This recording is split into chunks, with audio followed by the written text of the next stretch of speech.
I got close with Attorney Ryan, who was previously a professor of SARA and former Associate Dean of SSC Law. He shared with me that Sarah was not particularly good in school, was often struggling with her academics and habitually rude and violent to other students.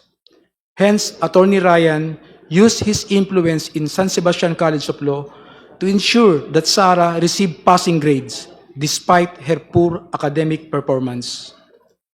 36. Attorney Ryan and his wife became quite close to me and my family that they agreed to serve as godparents in my son's wedding.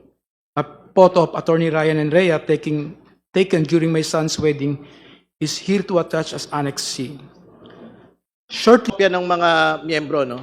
Doon po sa mga annexes. Maybe we can ask Mr. Mariaga on the annexes of the pictures, no? So, pasukin na po natin itong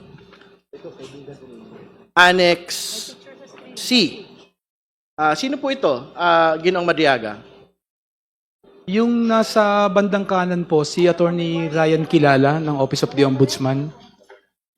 Yung katabi po niya, yung kanyang may bahay, si Rhea Fortuna Kilala. At ako po yung nasa bandang kaliwa. Comrade Don, maybe we can request again Madriaga to come close.